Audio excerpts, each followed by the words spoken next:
गए। सुनो भाई भक्तों, सुनो चिंटू और सुनो चमचो, अपने नेताओं के चक्कर में लोगों को गालियां देना बंद करो अपने नेताओं को जस्टिफाई करने के लिए।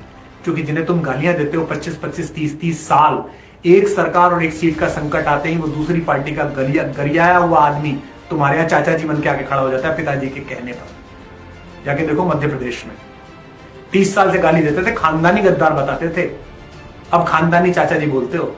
तो इनके चक्कर में मत पड़ो, किसी को गाली मत दिया करो। पता नहीं कौन कहां जाके वहां पहुंच जाए। हम सब लोग कहते हैं कि आप आ जाइए, हैं तो राजनीति में थे तो करा क्या हुआ, उससे क्या हुआ।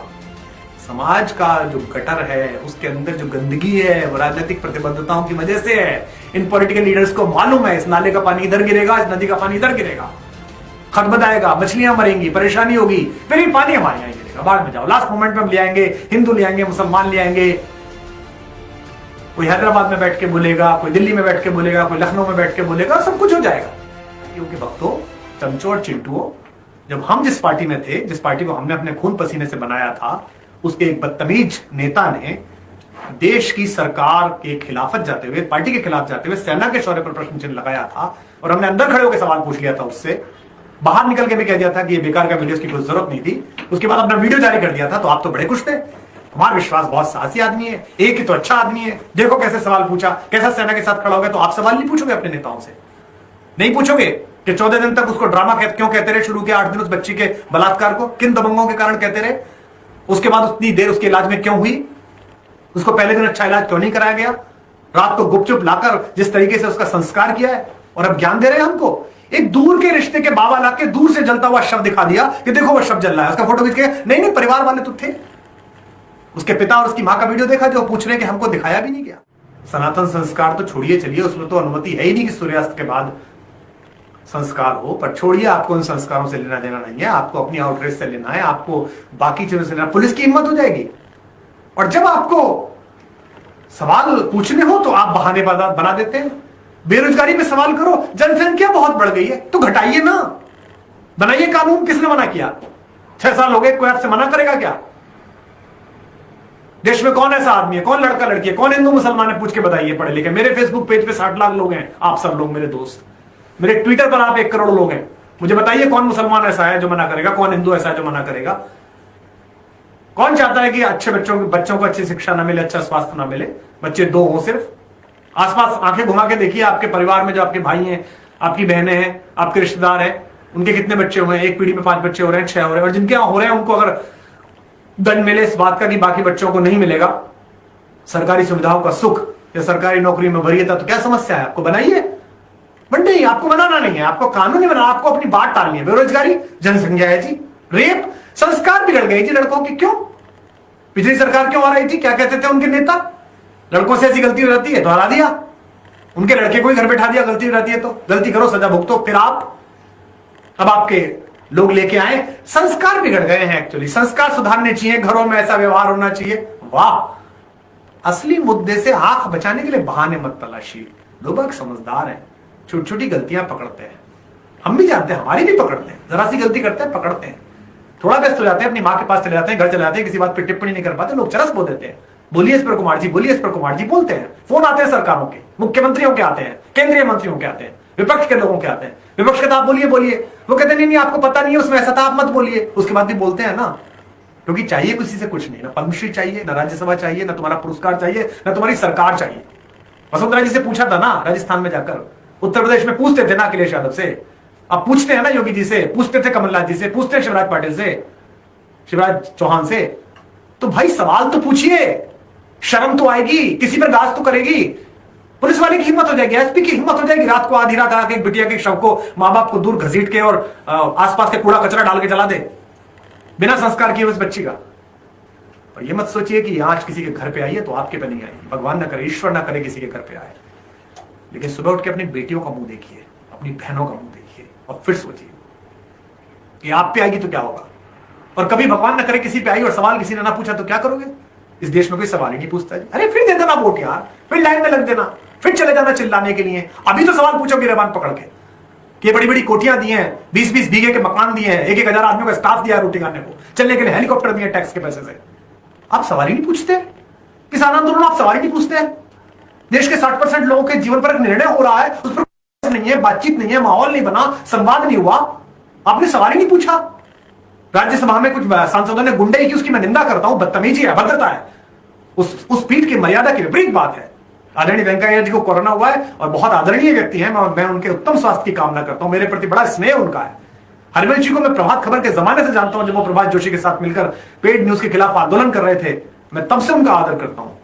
बड़े विजगुषु आदमी हैं। लोहिया जी और कर्पूरी ठाकुर की परंपरा के चिंतक हैं, लेकिन आप बहस ही नहीं कराएंगे, आप मत विभाजन ही नहीं कराएंगे। ओ अल्लाह हो गया पास हो गया, क्या है?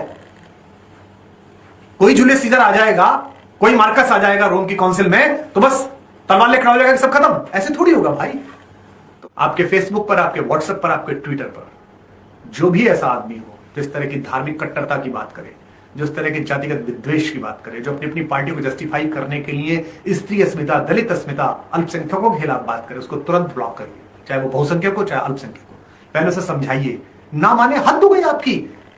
अब्दुल हमीद जैसा वीर 1965 की लड़ाई में, जिसने इस जाबाजी के साथ 8 पैटर्न टैंक तोड़े अमेरिका से लिए हुए भीख में पाकिस्तान के, उसके स्मरण के दिन मैंने पोस्ट लगाई तो नीचे 4 चिंटू लिखते हैं कि ये तो भगोड़ा था, तो भाग गया था, और चूंकि मुसलमान गद्दार हो गए थे तो फिर ऐसा था, और वहां का एक आदमी था, और उसको अपनी 3 फर्जी वेबसाइटों पर भर भी दिया है।